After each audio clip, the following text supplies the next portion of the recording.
E nós que permanecemos aqui, vamos ler a primeira carta do apóstolo Paulo aos Tessalonicenses, capítulo de número 2.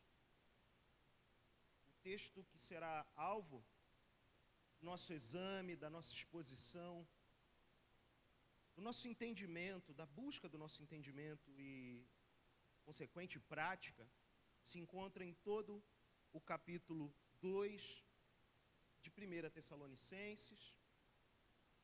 Nós vamos ler os 20 versículos do capítulo 2 de 1 Tessalonicenses. Todo mundo achou? Amém. Vamos ler a palavra de Deus. Porque vós, irmãos, sabeis pessoalmente que a nossa estada entre vós não se tornou infrutífera. Mas, apesar de maltratados e ultrajados em Filipos, como é do vosso conhecimento, tivemos ousada confiança em nosso Deus, para vos anunciar o Evangelho de Deus em meio a muita luta. Pois a nossa exortação não procede de engano, nem de impureza, nem se baseia em dolo. Pelo contrário, visto que fomos aprovados por Deus a ponto de nos confiar Ele o Evangelho, assim falamos, não para que agrademos a homens, e sim a Deus, que prova o nosso coração. A verdade é que nunca usamos de linguagem de bajulação, como sabeis, nem de intuitos gananciosos. Deus disto é testemunha. Também jamais andamos buscando glória de homens, nem de vós, nem de outros. Embora pudéssemos, como enviados de Cristo, exigir de vós a manutenção, todavia nos tornamos carinhosos entre vós, qual ama que acaricia os próprios filhos. Assim, querendo-vos muito, estávamos prontos a oferecer-vos não somente o Evangelho de Deus, mas igualmente a própria vida. Por isso, que vos tornastes muito amados de nós, porque vos recordais, irmãos, do nosso labor e fadiga, e de como, noite e dia, labutando para não vivermos a causa de nenhum de vós, a custa, de nenhum de vós, vos proclamamos o Evangelho de Deus. Vós e Deus sois testemunhas do modo, porque piedosa, justa e irrepreensivelmente procedemos em relação a vós outros, que credes. E sabeis ainda de que maneira, como pai a seus filhos, a cada um de vós, exortamos, consolamos e admoestamos, para que viverdes por modo digno de Deus que vos chama para o seu reino e glória. Outra razão ainda temos nós para incessantemente dar graças a Deus, é que tendo vós recebido a palavra que de nós ouvistes, que é de Deus, acolheste não como palavra de homens, e sim como em verdade é a palavra de Deus, a qual, com efeito, está operando eficazmente em vós, os que credes. Tanto é assim, irmãos, que vos tornastes imitadores das igrejas de Deus existentes na Judéia, em Cristo Jesus, porque também padecestes da parte dos vossos patrícios as mesmas coisas que eles, por sua vez, sofreram dos judeus, os quais não somente mataram o Senhor Jesus e os profetas, como também nos perseguiram e não agradaram a Deus, e são adversários de todos os homens, a ponto de nos impedirem de falar aos gentios para que sejam salvos, a fim de irem enchendo sempre a medida de seus pecados, A ira, porém, sobreveio contra eles definitivamente. Ora, nós, irmãos, orfanados por breve tempo de vossa presença, não, porém, do coração, com tanto mais empenho, diligenciamos com grande desejo ir ver-vos pessoalmente. Por isso, quisemos ir até vós, pelo menos eu, Paulo, não somente uma vez, mas duas. Contudo, Satanás nos barrou o caminho. Pois quem é a nossa esperança, ou alegria, ou coroa em que exultamos na presença de nosso Senhor Jesus em sua vinda? Não sois vós? Sim, vós sois realmente a nossa glória e a nossa alegria. Essa é a palavra do nosso Deus para essa manhã. Vamos orar mais uma vez em gratidão a ela.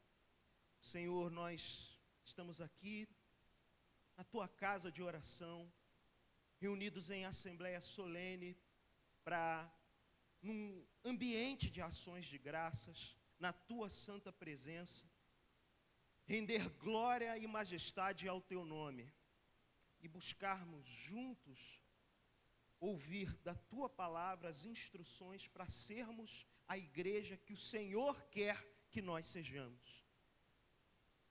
Ouvindo a tua palavra, direcionada originalmente para essa cidade, há tantos e tantos anos atrás, mas entendendo verdades eternas que se aplicam para nós, aqui nesse lugar, no dia de hoje. Espírito Santo, vem nos iluminar. Espírito Santo, vem nos esclarecer. Espírito Santo, vem acender uma chama de paixão pela tua causa, pelo teu evangelho, por meio da leitura, do entendimento e de trazer à realidade a tua palavra para as nossas vidas, em nome de Jesus. Amém e amém. Gente querida, na semana passada, eu cometi um ato falho aqui no meio da minha pregação, e alguns perceberam. Eu usei a palavra influenciador, né? Em algum dado momento da mensagem, falei, não, eu sou um influenciador. Aí eu fiz uma brincadeira rápida, dei uma gag rápida assim, porque eu não gosto de modas, né, essas famosas modinhas, e isso é uma moda hoje, os influencers, os influenciadores digitais, e eu sempre me pego pensando sobre as coisas que falo, desde as mais certeiras até as trapalhadas como foram essa. E fiquei pensando muito nessa questão de quem influencia e quem tem poder. De como essa esfera da influência e do poder, por meio da vida de pessoas, de seres humanos, de homens e mulheres, move a cultura, move a vida ao nosso redor. Até hoje, não mais em revistas, porque isso quase não existe mais, revistas impressas, para alguns aqui, talvez eu tenha até que explicar o que é uma revista. No meio da igreja não, né? Porque a gente tem as revistas de escola dominical, então o mais moderno dos jovens vai saber o que é, mas em linhas gerais, na visão pública, para alguns você tem que explicar o que é uma revista, porque já é um artefato obsoleto, antiquado para alguns. Mas os sites, os programas de TV, em dados momentos do ano, ou em dados marcos específicos, falam das pessoas mais poderosas e mais influentes que existem. Há pouco tempo eu vi um desses rankings, uma dessas listas dos mais poderosos e os mais influentes. O interessante é que os poderosos, eles interferem na vida das pessoas de fora para dentro, por meio de poder político, militar. Normalmente, é assim que os poderosos interferem na vida das pessoas, com uma força de fora para dentro. Em especial com um tripé. militar, político e econômico. Então vai ter nessa lista militares, políticos, banqueiros, bilionários e por aí vai. E aí tem a lista das pessoas mais influentes. Os influentes no movimento contrário, ou os influenciadores, influenciam de dentro para fora. Eles mexem com o imaginário, mexem com a razão, mexem com os afetos. Por vezes são artífices da cultura, na música, nas artes cênicas, na literatura. Normalmente é assim que quem influencia trabalha. Invariavelmente, esses passam por aquilo que se fala hoje, se chama hoje, usa essa expressão, o bispo eventualmente fala disso aqui também. Esses que influenciam muito e que, na verdade, movem a mola da cultura, a mola do dia a dia, muito mais que os poderosos, porque eles trabalham com isso, de dentro para fora. Eles trabalham com afetos e com pensamentos. Trabalham com a razão e com as emoções. Mexem. Eventualmente, esses influenciadores ou influentes sofrem aquilo que o bispo, invariavelmente aqui, endereça como cancelamento. E eu sempre que ouço essa palavra, eu fico pensando, meu Deus, eu não sou cartão de crédito para ser cancelado, né? A pessoa fala, você vai correr o risco de ser cancelado. Há um tempo atrás, num encontro com a juventude aqui, eu falei uma determinada coisa, o menino brincou comigo, cara, você vai tomar um cancelamento. Eu, então, cancela meu cartão de crédito aí, pelo amor de Deus. Para com isso, gente. Na verdade, essas perseguições que buscam apagar ou minar de alguma forma, seja isso positivo ou negativo, a influência de alguém, sempre aconteceu. Sobretudo, em especial, nos tempos apostólicos, quando a igreja de Deus começou a seguir o caminho que Jesus, que foi alguém, usando a expressão, cancelado de uma forma absolutamente brutal, ele não teve apenas a sua pessoa pública ignorada, vilipendiada, caluniada, não apenas. Ele teve a sua própria vida tirada. Aqueles que o seguiram também seguiram essa trilha, mesmo buscando seguir o mais nobre e o mais excelente chamado. E o mais nobre e mais excelente chamado não olhando apenas com a perspectiva da eternidade, porque isso nós que fomos alcançados pela graça reconhecemos e damos glória a Deus, mas vivendo o mais excelente chamado na perspectiva humana, na perspectiva desse mundo, na perspectiva do poder e da influência, porque a mais excelente das inspirações humanas é simplesmente buscar servir ao outro, amar, cuidar, zelar, não buscar o próprio interesse, ser alguém benevolente. Era isso que os pastores e plantadores de igreja do primeiro século, seguindo Jesus, mesmo sendo homens imperfeitos, buscavam fazer. E mesmo sendo esse auge da humanidade, no que diz respeito a caráter e benevolência, o cancelamento, a calúnia, a anulação, o assassinato da reputação, não deixou de acontecer, ao contrário, se multiplicava. Porque se existia algum homem influente dentro da história do cristianismo, para além do verbo encarnado, Jesus Cristo, homem e completamente Deus, se existe um segundo lugar de influência, para além da bolha do cristianismo, para além da própria bolha judaico-cristã, esse alguém foi o apóstolo Paulo. E a gente nessa série segue uma análise, uma observação, uma leitura e a busca do entendimento da primeira carta que Paulo escreveu. Grande parte do material do Novo Testamento, do conteúdo do Novo Testamento, são as epístolas de Paulo. É composta pelas cartas paulinas.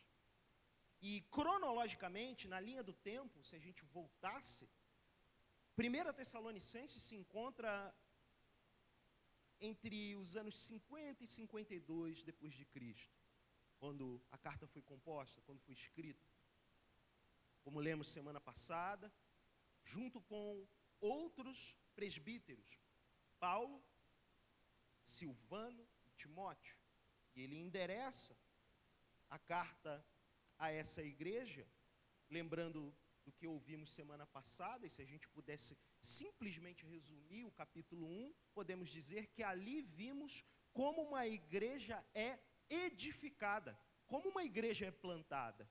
Se a gente pudesse ter um modelo bíblico, um passo a passo bíblico, como foi muito bem exposto ao longo dos versículos que compõem o capítulo 1, seus 10 versículos, temos um manual de plantação de igreja no capítulo 1 de 1 Tessalonicenses. Porém, se pudéssemos resumir esse capítulo 2, esses 20 versículos que nós lemos aqui, com uma declaração, entendemos que esse homem influente chamado Paulo, muito além de um homem poderoso, mas um homem influente, porque por meio da sua influência, ele proporcionou transformação de dentro para fora, de várias cidades, em especial dessa Tessalônica.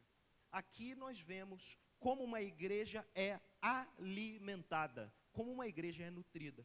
Então, capítulo 1, como uma igreja é plantada. Capítulo 2, como uma igreja é nutrida, como uma igreja é alimentada.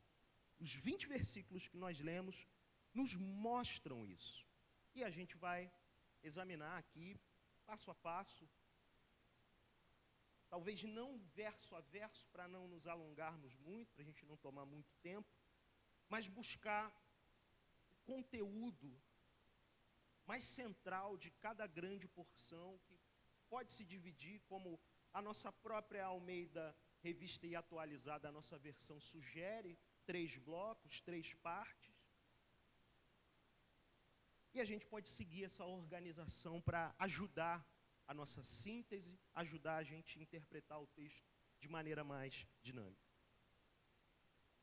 Paulo começa no versículo 1 do capítulo 2 dizendo: porque vós, irmãos, sabeis pessoalmente que a nossa estada entre vós não se tornou infrutífera. E aqui, evidentemente, depois de mostrar, relembrar aos Tessalonicenses como aquela igreja foi plantada, como aquela igreja foi edificada, ele dá essa causa, ele dá o porquê, ele sai de um tom onde o alvo era o reconhecimento do que Deus fez naquela cidade, mas por meio da sua vida, por meio do seu ministério. Na sua primeira epístola, na sua primeira carta, inspirada pelo Espírito Santo, o apóstolo Paulo demonstra e faz necessário aparecer, sim, a validade do seu ministério e da sua influência, que não é baseada em si, mas no poder de Deus. E ele diz: irmãos, vocês sabem, vocês conhecem, pessoalmente, vocês não ouviram falar, eu estive com vocês, eu plantei essa igreja entre vocês. Assim como hoje a introdução da nossa reunião aqui foi repleta dessas memórias de como essa igreja local nasce, é nutrida e se desenvolve, existia essa relação também de Paulo com a sua audiência original na cidade de Tessalônica. E ele deixa claro que essa estada, esse período que ele passou lá, não foi infrutífero, não foi em vão, deu frutos, frutos dignos de arrependimento, e que nós lemos a respeito desses frutos, e vamos lembrar um pouco mais aqui nesse capítulo 2, mas o capítulo 1 é repleto, em especial dos versos 4 em diante, do que foram esses frutos inegáveis do ministério de Paulo ali. Verso 2 diz: mas apesar de maltratados, e aí ele começa a falar de si e dos seus companheiros de ministério, mas apesar de maltratados e ultrajados em Filipos, como é de vosso conhecimento, episódios que são relatados no final do capítulo 16 de Atos e na primeira metade do capítulo 17 do mesmo livro. Então, Atos, capítulo 16, no finalzinho, e a primeira metade do capítulo 17 contam o que aconteceu em Filipos. A perseguição, a calúnia, a injúria, o cancelamento que aconteceu de Paulo naquele contexto. Tivemos ousadia, confiança em nosso Deus, para vos anunciar o evangelho de Deus em meio a muita luta. E ele prossegue, versículo 3. Pois a nossa exortação não procede de engano, nem de impureza, nem se baseia em dolo, em mentira. O que é provocado por meio da pregação do Evangelho de Deus, que dá essa confiança ao apóstolo Paulo de exercer o seu ministério, a ponto de encorajar a sua audiência, aquela igreja em Tessalônica, não é por vir de Deus, e Paulo faz uma reafirmação disso, no versículo 3, ao dizer qual é a procedência. Não é de engano, não é de impureza, não é de dolo. Versículo 4, ao contrário, e aí entra o contraste, uma forma linguística, uma forma de escrita muito comum daquela época que Paulo usa para tratar com a igreja em Tessalônica. Pelo contrário, visto que fomos aprovados por Deus, então o espelhamento não é a opinião pública de Filipos, dos judeus soberbos e mortos em sua religiosidade, que não reconhecem a grandeza e a bondade do Messias, Cristo Jesus, e geram perseguição sobre a vida dos apóstolos, presbíteros e plantadores de igreja do primeiro século. Paulo faz o contraste, pelo contrário, visto que fomos aprovados, veja, mais uma vez ele dá o selo. Qual é o selo de aprovação de Paulo? Qual é a grande causa da influência de Paulo? Por Deus. A influência de Paulo, na verdade, não é de Paulo, é do próprio Deus por meio da sua vida cheia do Espírito. E o texto continua, a ponto de nos confiar ele, o Evangelho. Pela segunda vez no texto, a palavra Evangelho, boas novas, surge. Assim falamos. E aqui, gente querida, vem talvez a grande causa da tormenta existencial, da tristeza, do possível abatimento que a perseguição causa. A grande razão humana foi essa que a gente lê aqui na sequência do versículo 4. Assim falamos, não para que agrademos a homens. Por isso que em alguns momentos Paulo vai dizer que ele é pesado de boca, ele tem duras palavras. Paulo era intransigente com a verdade de Deus. Ele não buscava agradar homens, e sim a Deus, que prova o nosso coração. Aquele que de fato faz valer o que é falso e o que é verdadeiro. Versículo 5. A verdade é que nunca usamos de linguagem de bajulação. Mais uma vez, você quer evitar problema? Você quer sempre ficar bem na opinião pública? Não bajule. Não seja condescendente. A verdade, mais uma vez, verso 5, é que nunca usamos de linguagem de bajulação, como sabeis, nem de intuitos gananciosos. Deus disto é testemunha. Não tinha humanismo, não tinha sentimentalismo tóxico, não tinha afago do ego, que na verdade tem como objetivo obter alguma vantagem, que invariavelmente, desde aquele tempo, era material, era financeira, alimentava essa ganância. E Deus, mais uma vez, percebam quanto Paulo enfatiza o selo do seu ministério. O quanto Paulo enfatiza, na verdade, quem faz o ministério acontecer, quem faz o ministério operar, quem faz a igreja acontecer, quem faz a igreja operar é o Deus da igreja, o Deus do Evangelho. Versículo 6.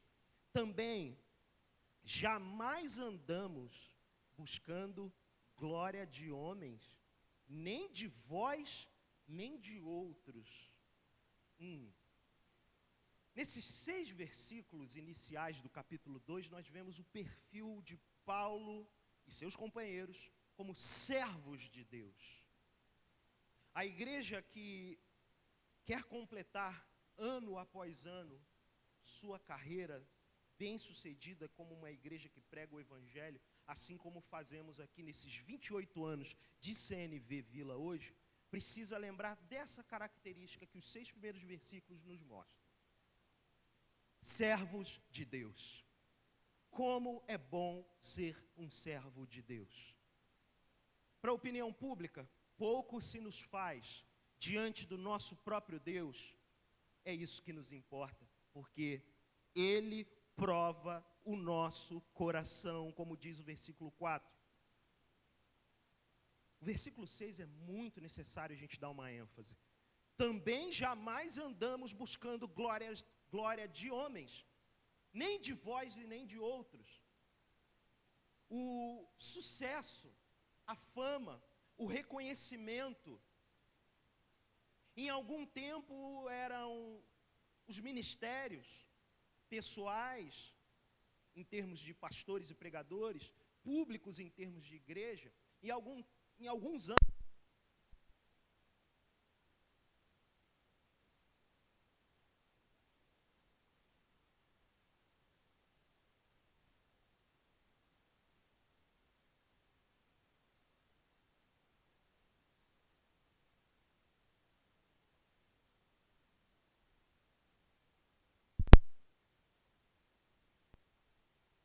de Deus se manifestando e pessoas estão vindo ouvir a palavra, mas de uma série de estratégias para obter esse sucesso segundo os homens. Isso antigamente era medido dessa forma.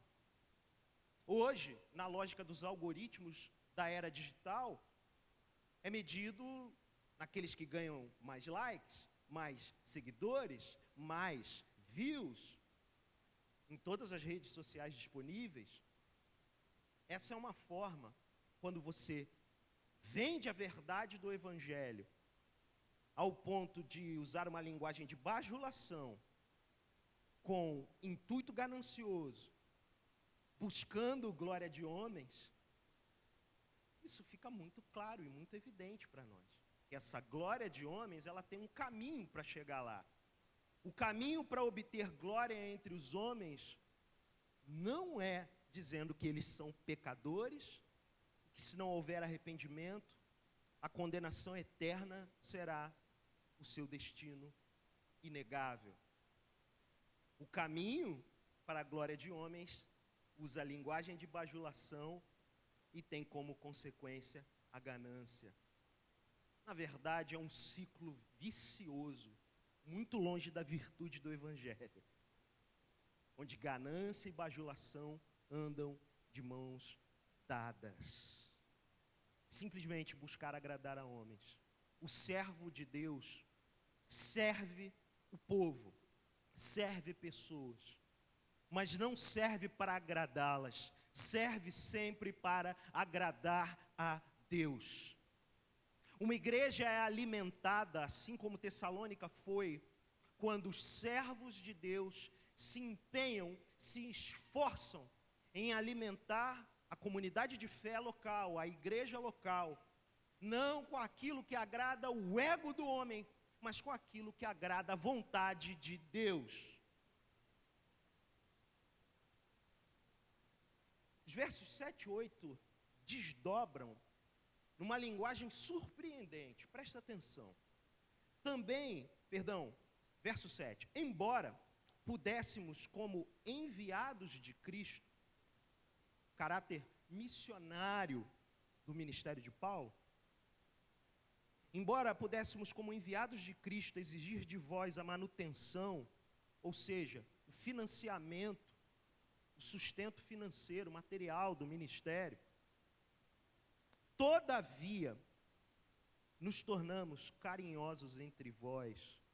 Que surpreendente e ao mesmo tempo belo é esse momento de Paulo com a igreja de Tessalônica. Presta atenção. Qual ama que acaricia os próprios filhos. Embora pudéssemos, como servos, como enviados de Cristo, primeiros 6 versículos, o servo. Agora olha esse desdobramento, presta muita atenção nesse desdobramento, versículo 7. Embora, como servos, a gente pudesse pedir salário, pedir sustento, e que é lícito e que é bíblico, não há nada de errado, mas Paulo entendia as circunstâncias de Tessalônica, que era uma cidade sofrendo em vários aspectos, inclusive materiais também, era uma igreja que não era abundante financeiramente. Veja o que diz a parte B do versículo 7. Nos tornamos carinhosos entre vós. Nos apegamos afetivamente com vocês, Tessalonicenses. Qual parecido, semelhante a uma ama que acaricia os próprios filhos. A Nova Versão Internacional, se você tem ela aí, vai dizer como uma mãe. O amor que Paulo nutre, é interessante, a gente sempre pensa e lembra de Paulo como um pai espiritual. Até por ser um homem, ele naturalmente usa essa linguagem, mas o amor de Deus, que o constrange, que mexe o seu coração e o leva a uma vida de servo, extrapola a lógica humana e dá a ele um amor maternal pela igreja que ele plantou e que ele ainda cuida dessa igreja, mesmo quando não mais lá estando, enviou talvez o seu melhor discípulo para cuidar daquele rebanho, Timóteo. Gente, isso é maravilhosamente amoroso e revelador do amor de Deus por uma igreja quando Ele quer alimentá-la. Ele dá uma mãe para a igreja.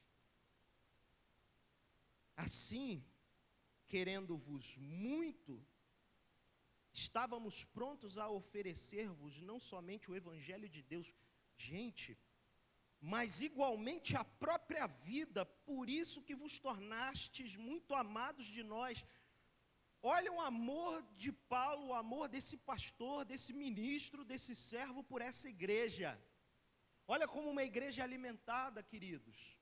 O Espírito Santo envia para ela um homem que a serve de maneira diligente, inegociável com a verdade, dura se necessário for, mas que ama tanto qual uma mãe é capaz de dar a própria vida pela igreja.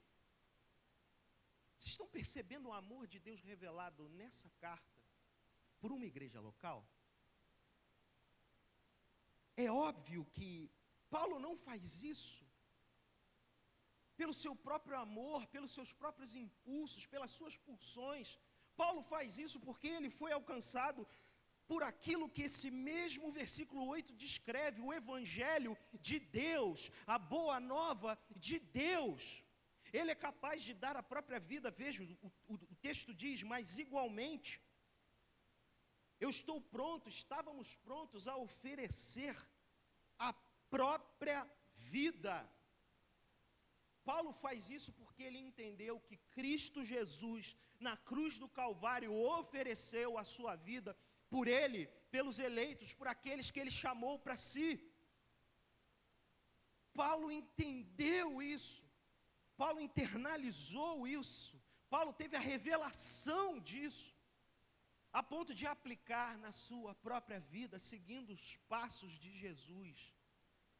Eu estou pronto a oferecer a minha vida, eu ofereço o Evangelho, o que melhor eu tenho para oferecer, a boa nova, mas se necessário for, como uma mãe é capaz de dar a vida por um filho, Paulo assim o faz com seus filhos espirituais em Tessalônica.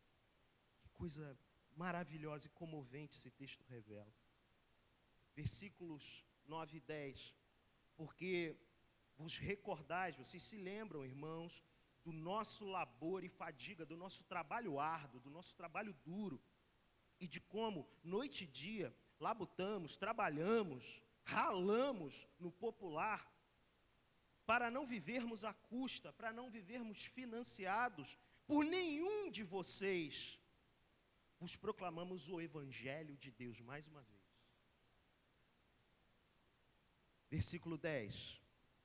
Vós sois testemunhas do modo, porque piedosa, justa e irrepreensivelmente procedemos em relação a vós outros que credes.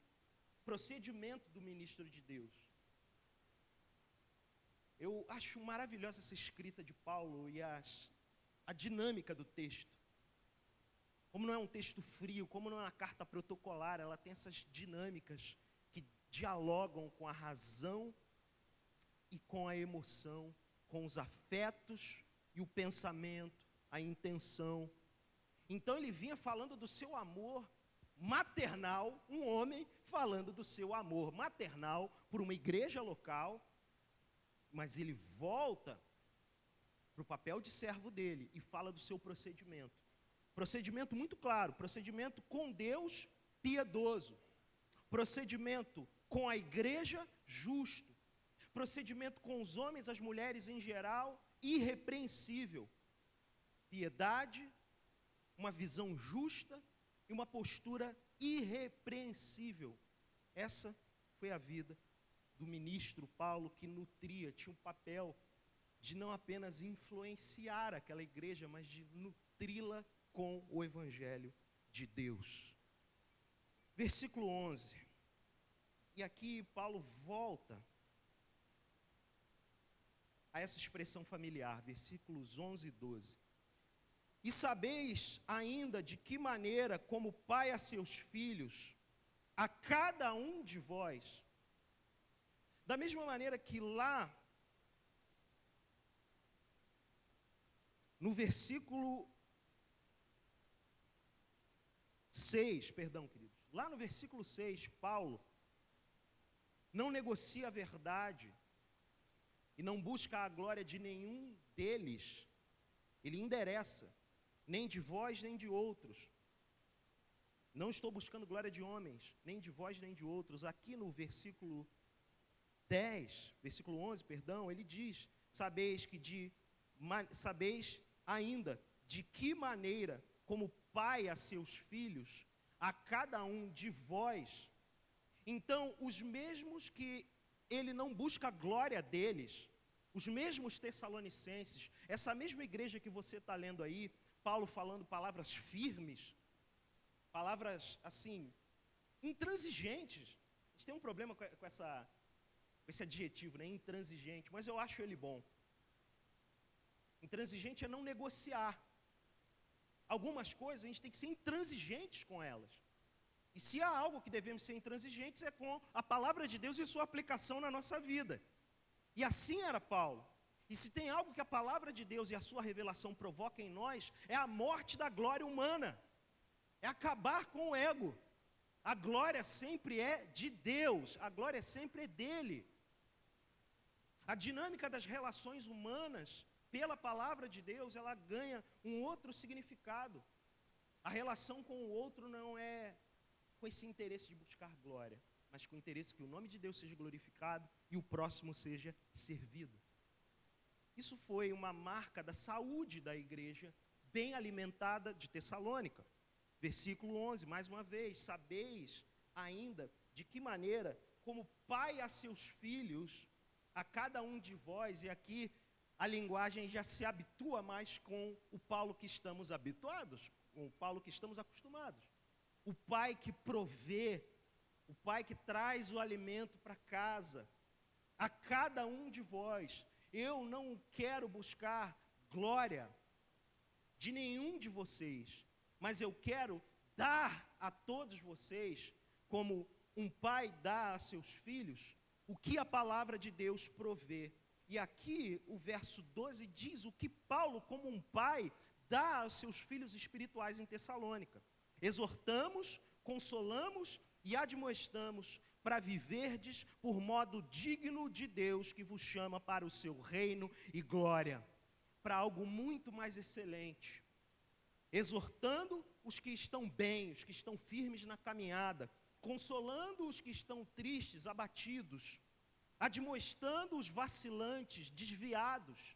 Paulo tem um olhar para todos os públicos possíveis que podem fazer parte da igreja de Tessalônica, porque todos os públicos possíveis, eleitos por Deus, têm um destino e têm um objetivo: viver de modo digno de Deus, que o chama. Esse mesmo Deus que o chama à vida é o Deus que os leva para a sua glória e o seu reino. É algo muito mais excelente. É esse alimento que Paulo, como um pai espiritual, está dando para aquela igreja, para que eles se desenvolvam e vivam para agradar o Deus Pai, Criador do céu e da terra. Versículo 13. Outra razão ainda temos nós para incessantemente dar graças a Deus. É que, tendo vós recebido a palavra de que nós outros ouvistes, que é de Deus, acolhestes, não como palavra de homens, e sim como em verdade é a palavra de Deus, a qual com efeito está operando eficazmente em vós os que credes.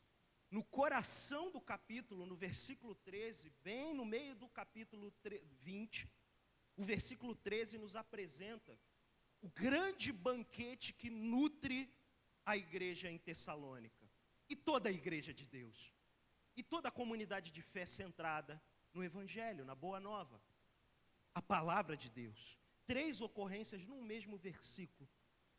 Outra razão, ainda não temos nós para incessantemente dar graças a Deus. Paulo agradece a Deus, como a gente agradece hoje aqui, pelos 28 anos dessa igreja local. Paulo agradece a Deus. Paulo agradece a Deus pelo fato deles receberem a palavra que ouviram, e a gente viu como isso aconteceu lá no capítulo 1, não é? Semana passada. Eles receberam a palavra não como palavra de homens. O resultado de um ministério servil, como lemos dos versículos 1 a 6, é um ministério que é alimentado pela palavra de Deus e mais nada. E eles entendem que a palavra vindo de Deus não é palavra de homens, porque não é palavra de bajulação, não é palavra movida por ganância, não é palavra que busca ser agradável a homens, é palavra de Deus. E foi assim que eles receberam. Mesmo sendo uma igreja enfrentando inúmeras dificuldades materiais, físicas, externas, a palavra de Deus é central para nutri-la e garantir a sua saúde até a volta de Jesus. Lamentavelmente, essa igreja não foi fiel ao longo dos séculos. E hoje, Tessalônica e a realidade de Tessalônica na Grécia, o cristianismo lá é muito enfraquecido, em especial em Tessalônica. Nem a presença da oficial igreja ortodoxa grega tem relevância em Tessalônica. Sobram alguns sítios históricos de onde alguns irmãos, sítios geográficos, onde alguns irmãos se reuniam. A lição que fica para nós, se queremos ser um povo que permaneça até a volta de Jesus, e não sabemos, não temos o controle de quando é sermos um povo nutrido pela palavra. É sermos um povo nutrido pela palavra. Eu fui entender o que aconteceu com a igreja em Tessalônica, e o que todos os historiadores e teólogos atestam e confirmam-se uns aos outros, é que a infestação da heresia e o desvio da sã doutrina a partir da palavra de Deus simplesmente acabou com a igreja de Tessalônica. A palavra de Deus não pode faltar. A palavra de Deus não pode faltar para que a igreja tenha saúde. Versículo 14. Tanto é assim, irmãos, que vos tornastes imitadores das igrejas de Deus. A palavra de Deus foi entendida como de fato ela é pelos tessalonicenses, que eles seguiram o padrão das demais comunidades de fé existentes na Judéia em Cristo Jesus, porque também padeceram, sofreram da parte de vossos patrícios as mesmas coisas que eles, por sua vez, sofreram dos judeus, os seus companheiros, os seus conterrâneos de pátria espiritual, seus patrícios, pertencentes à mesma pátria, de fato espiritual, também padeceram.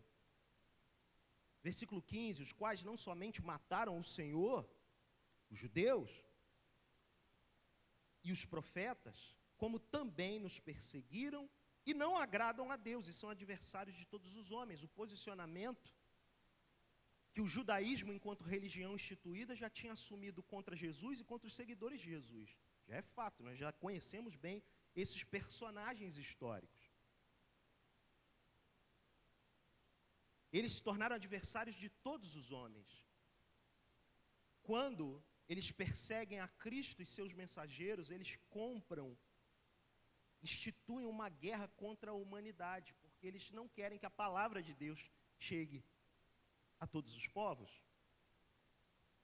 O versículo 16 diz, a ponto de nos impedirem de falar aos gentios, para que estes sejam salvos, a fim de irem enchendo sempre a medida de seus pecados. Olha o peso da condenação dos judeus.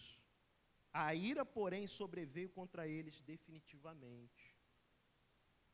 E aqui, o versículo 16 se refere a episódios que vão se manifestar mais à frente, no livro de Atos, no capítulo 17, sobre os judeus. E a história prova que aproximadamente 20 anos depois, a ira sobreveio com a própria brutalidade e maldade sem limites do Império Romano, que arrasa completamente com o templo no ano 70 depois de Cristo, o templo em Jerusalém. É derrubado catastroficamente. Toda a articulação política, todo jogo de poder, querendo minar a influência, querendo anular, cancelar, por assim dizer, a influência do avanço do ministério apostólico de Paulo, sobretudo Paulo entre os gentios, interferindo, virando o mundo, transtornando o mundo, como ouvimos aqui há algumas semanas. Toda essa articulação política, dentro de 20 anos, ia cair por terra definitivamente, com a sede do judaísmo simplesmente sendo arrasada, não sobrando pedra sobre pedra. A ira de Deus sobreveio contra eles definitivamente. A despeito das tribulações, das dores e angústias temporais, a palavra de Deus sempre prevalece. O avanço da igreja sempre vai prevalecer, mesmo em meio às tribulações. Versículo 17. O interesse fraternal de Paulo pelos seus irmãos, que move Paulo com essa igreja em Tessalônica. Ora, nós irmãos, orfanados, como se o fato de não estar junto dos seus irmãos era como se eles estivessem sem pai, e eles também, eles estão orfanados uns dos outros. A ideia aqui da palavra no original, na língua original, grego que foi escrito, transmite isso. São irmãos separados dos pais, eles estão distantes uns dos outros. Então, se os versículos 7 e 8 mostram Paulo como mãe, os versículos 11 e 12, Paulo como pai, esse versículo 17 em diante mostra Paulo como um co-irmão, um irmão, um ombro a ombro com os tessalonicenses. Ora, nós, irmãos, orfanados, distantes, por breve momento de nossa presença, não, porém, do coração, olha que coisa maravilhosa, o relacionamento de Paulo com aquela igreja. Não é um relacionamento institucional, burocrático, frio, protocolar, sabe? Aquela coisa, por vezes, contamina tanto as nossas igrejas. Olha o amor de Paulo. Eu estou distante de vocês da presença, estou orfanado, estou sofrendo com a presença, com a ausência física de vocês, mas no coração, com tanto mais empenho, diligenciamos, nos empenhamos, com grande desejo de ir ver-vos pessoalmente. No meu coração, eu quero estar junto com vocês. Eu posso estar distante fisicamente, mas no meu coração estou com vocês e eu vou me empenhar para que isso aconteça. Verso 18. Por isso, por essa razão, por esse amor de irmão, por essa comunhão verdadeira, genuína, quisemos ir até vós, pelo menos eu, Paulo, não somente uma vez, mas duas, contudo, Satanás nos barrou o caminho. É fato. Se tem alguém que milita, e tem um capítulo da clássica obra Cartas de um Diabo a Seu Aprendiz, de C.S. Lewis, tem um capítulo inteiro sobre como o diabo e o seu sobrinho, seu demôniozinho sobrinho que ele manda para o mundo, no conto de C.S. Lewis, operam para impedir a comunhão da igreja. Curiosíssimo esse capítulo do Cartas do Diabo ao Seu Aprendiz, de C.S. Lewis. Satanás nos barrou o caminho. Satanás barra o caminho da comunhão genuína da igreja. A gente tem que se posicionar contra isso, não achando que temos que ser uma igreja movida pelos bons relacionamentos, o afago, porque a gente tem a tendência, sobretudo Brasil, sobretudo latino, sobretudo carioca, fluminense, que essa turma do tamo junto, tudo é um churrasco, tudo é, né? E confundir os eventos sociais com relacionamentos de afeto, de irmãos e irmãs, de filhos do mesmo pai. Isso é coisa seríssima, gente. Isso é coisa que vai além do emocionalismo. Vou ser muito sincero, muito franco com vocês. Eu tenho dificuldade com alguns cânticos, esses chamados cânticos de comunhão com os irmãos, por isso. Também por isso. Primeiro que eu tenho um entendimento muito maior de que a adoração ela precisa ser mais vertical, mais de nós para Deus e ouvindo as verdades de Deus para nós, do que horizontal, de um para o outro. Um para o outro a gente tem várias oportunidades. O momento do culto, penso eu, à luz de vários versículos bíblicos, que a gente tem que dedicar plenamente à glória de Deus. Mas eu até entendo quando comunidades têm assim afetos estreitos mesmo, e aí somos corpo assim bem ajustados, totalmente ligados, unidos, vivendo em amor uma família, sem qualquer... Aí quando entra no sem qualquer facilidade,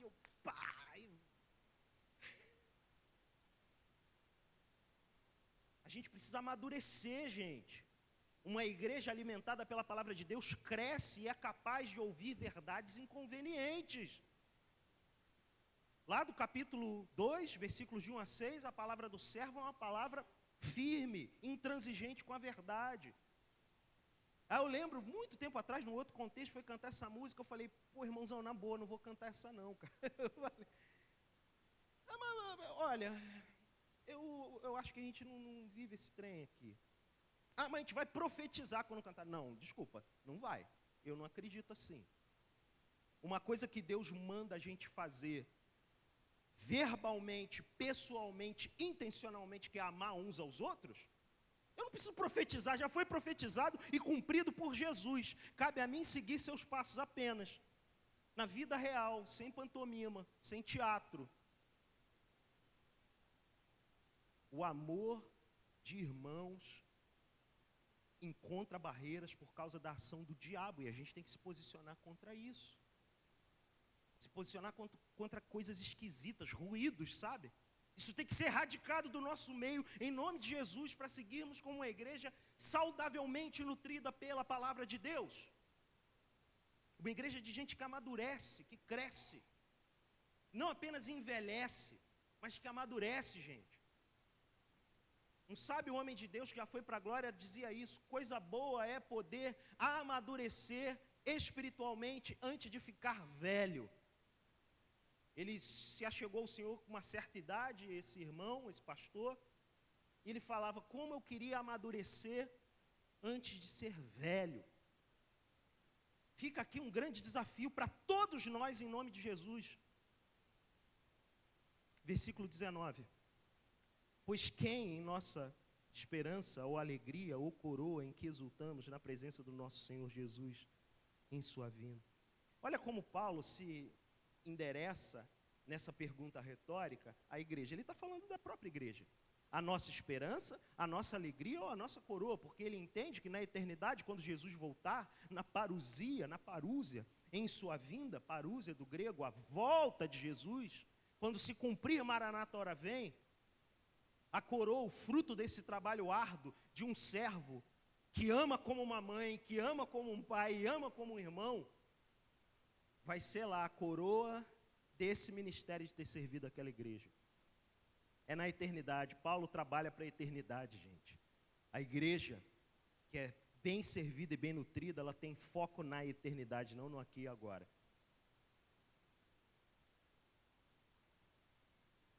Não sois vós? A pergunta retórica conclui. E Paulo chancela no versículo 20, concluindo. Sim, vós sois realmente, em verdade, a nossa glória e a nossa alegria.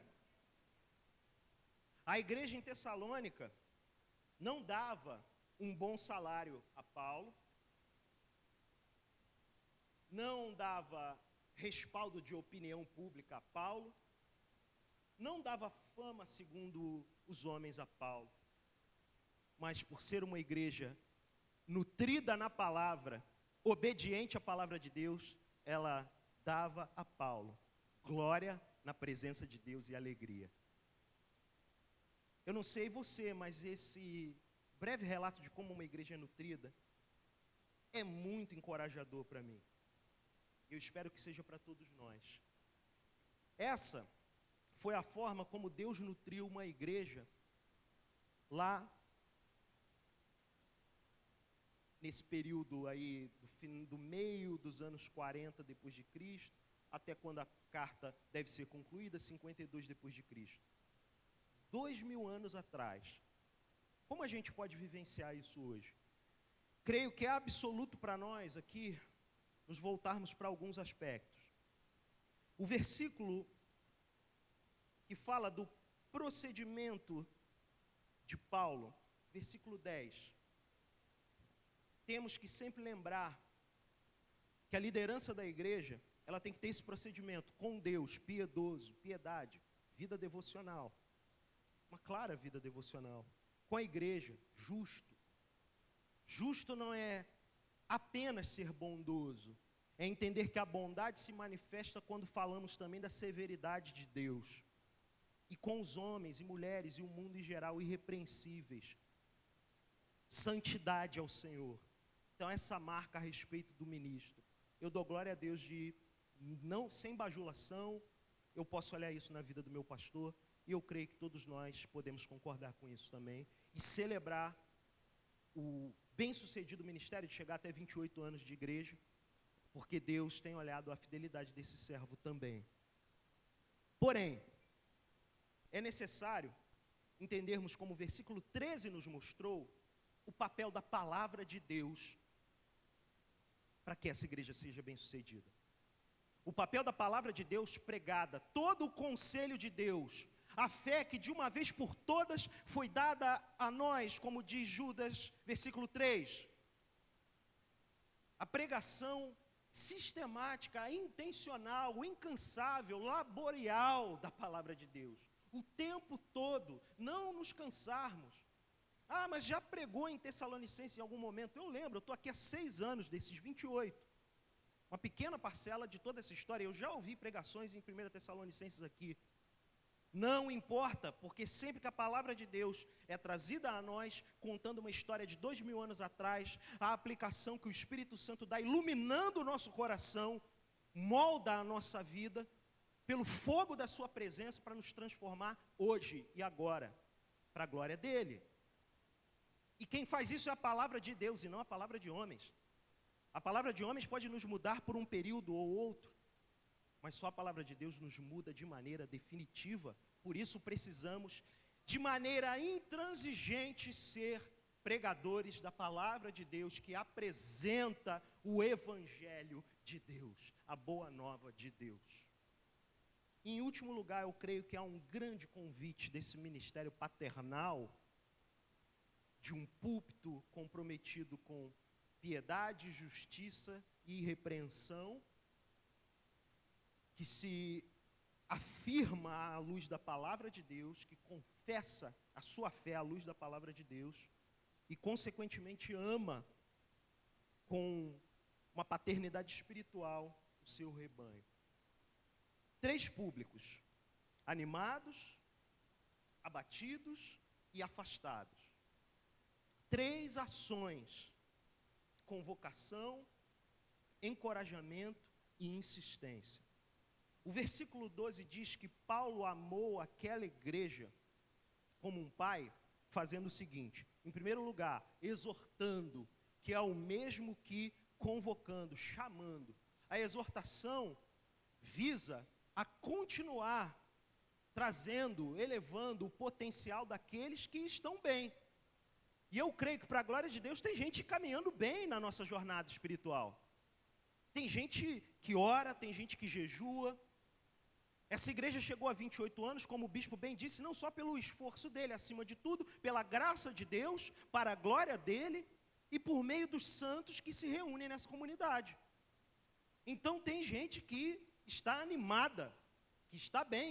A gente chama para a igreja, vamos lá, está firme, e no meio do louvor, esse aleluia, que nem precisa de microfone, esse glória a Deus, o negócio vem intenso, não é? Amém por isso, glória a Deus por isso. Mas a gente não deve se contentar e achar que já chegou num patamar, como Paulo mesmo assume para si. Não julgo que eu tenha alcançado algum patamar de espiritualidade.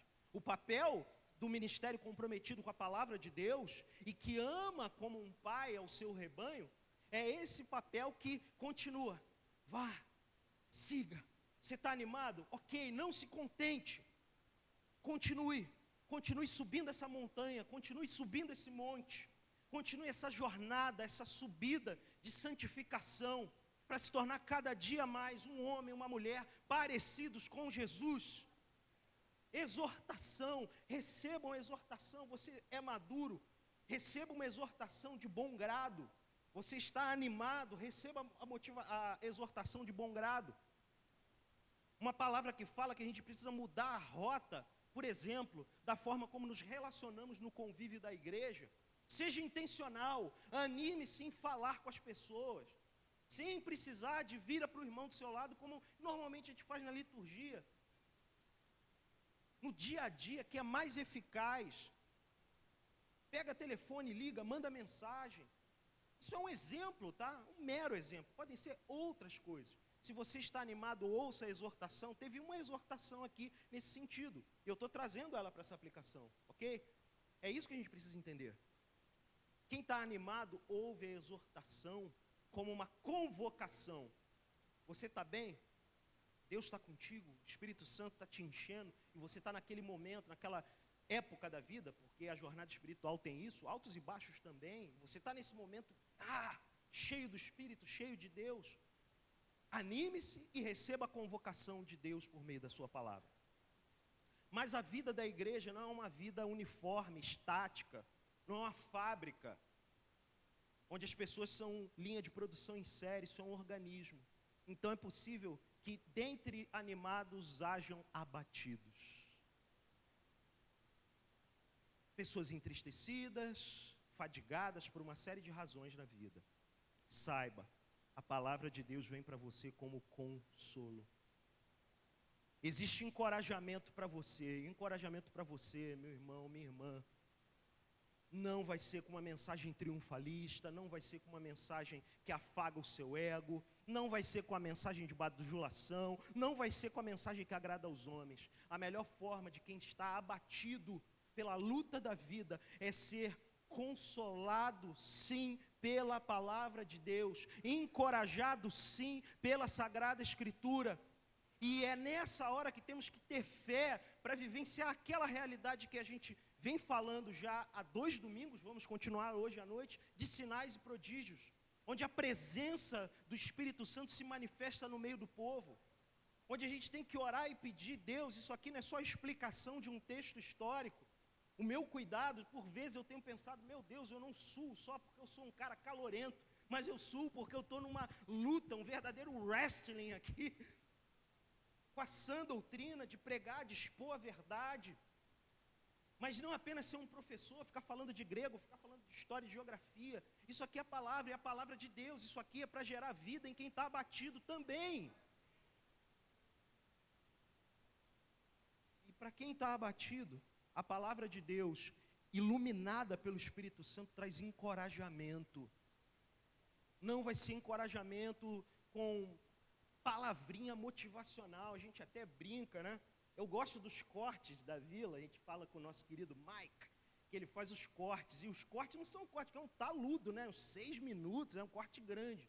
Que eu acho muito, eu tenho uma certa resistência, tá, gente? Eu sei que tem momentos da pregação que eles são mais acalorados, aí o cara vai, né, Junito, coloca lá um pianinho, uma coisa emocional ali, coloca o Oceans do Hillsong, até Bondade de Deus mesmo está em alta agora, aí coloca o pregador lá falando, e o povo dando glória a Deus, e tudo bem, eu até entendo que isso tem um papel midiático, tá? Na maioria das vezes. A formação de um discípulo, gente, é coisa da vida, é uma chamada para a vida. E na chamada da vida vai ter altos, você vai estar animado e vai ter baixos. E na boa, uma pílula de 1 minuto, de 1 minuto e meio, 2 minutos, não vai trazer o que muda a sua vida. Mas sim uma jornada, onde a palavra de Deus é pregada consistentemente e espiritualmente, para que você seja curado, para que você seja curada. A palavra de Deus, Paulo diz, exorta quem está animado e consola quem está abatido. Mas também há um espaço para os vacilantes na jornada. Paulo diz que a palavra de Deus também admoesta, ou seja, a palavra de Deus insiste com quem está afastado, com quem está vivendo um momento onde talvez nem se confesse mais como cristão, ou nunca se confessou como um cristão, ou talvez até se confessou como cristão, mas sempre viveu uma vida incoerente com tal confissão. A palavra de Deus, ela também, a mesma que exorta quem está animado, que encoraja, consola quem está abatido, é a palavra de Deus que admoesta, que insiste, que persevera. Esse é o ponto do ministério. É insistir. A admoestação é isso, traduzindo de maneira mais simples, insistência. Insistência com quem está afastado. Insistência com quem está distante da presença de Deus, da casa de oração, da assembleia solene, da mesa onde o pão e o cálice são servidos, como teremos aqui hoje à noite. A palavra de Deus também alcança. Aqui, nesse movimento, temos os 3 eixos que a gente tem falado já há alguns dias e a gente explicou um pouco mais na Teodoxa, há 2 sábados atrás aqui.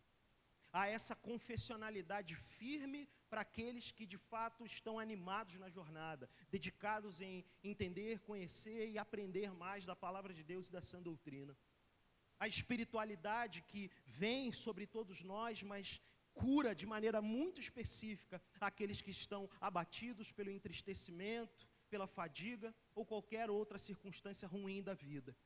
E também manifesta aqui na admoestação a insistência missional, a missionalidade para aqueles que estão afastados da casa de Deus e desse amor tão grande que Deus manifesta. Como foi na vida de Paulo, de um servo, de um pai, de uma mãe, de um irmão. Na verdade, tudo isso, o próprio amor de Deus manifesta na vida de uma igreja. Eu anseio que isso seja uma realidade para nós em nome de Jesus. Espero que você também deseje o mesmo. Vamos ficar de pé e orar, por favor.